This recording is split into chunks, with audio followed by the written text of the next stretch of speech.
గొర్రెలకు మంగళం రెండో విడత పంపిణీ చేపట్టకుండానే సబ్సిడీ గొర్రెల పథకానికి సర్కార్ బ్రేక్.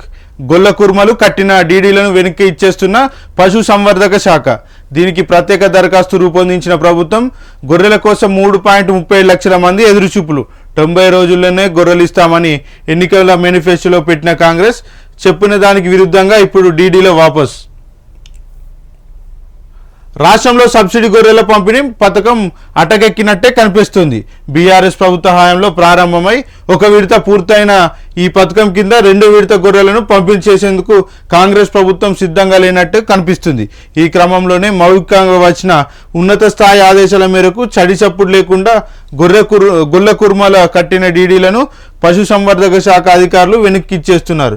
ఇందుకోసం ప్రత్యేక దరఖాస్తును కూడా రూపొందించిన ప్రభుత్వం ఆ దరఖాస్తు పెట్టుకున్న గొల్ల కుర్మల ఖాతాలో నగదు జమ చేస్తుంది. గత నెల రోజులుగా ఈ డీడీల వాపస్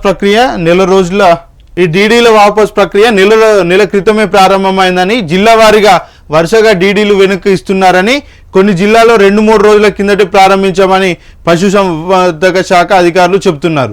అయితే సబ్సిడీ గొర్రెల పథకం ఇప్పటి వరకు 4 లక్షల మందికి గొర్రెలు పంపిణీ చేశారు.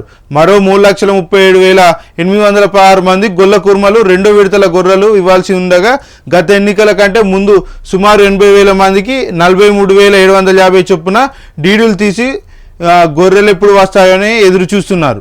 కానీ ప్రభుత్వం అకస్మాత్తుగా డీడీలు వాపసు చేస్తుండటం గమనార్హం. వాస్తవానికి ఎన్నికల ముందు కాంగ్రెస్ పార్టీ ప్రజల ముందు పెట్టిన మేనిఫెస్టోలో కూడా గొర్రెల పంపిణీ పథకాన్ని ప్రస్తావించింది.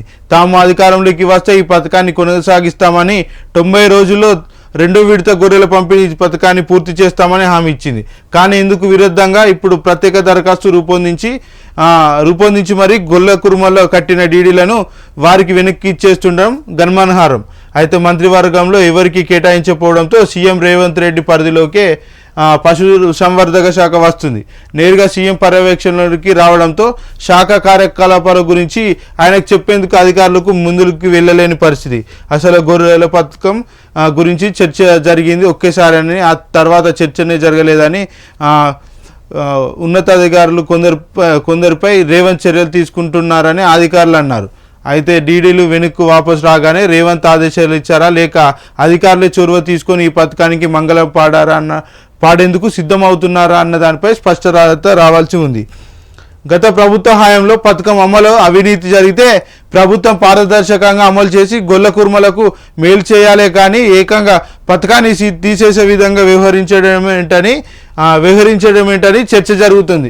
డీడీలు వెనక్కిస్తున్న ప్రక్రియపై గొర్రెలు మేకలు పెంపకదారుల సంఘం జీఎంపీఎస్ రాష్ట్ర ప్రధాన కార్యదర్శి ఉడత రవీందర్ మాట్లాడుతూ, గతంలో మాదిరి కాకుండా అవినీతికి తావు లేకుండా నగదు బదిలీ ద్వారా పథకాన్ని అమలు చేయాల్సిందేనని డిమాండ్ చేశారు.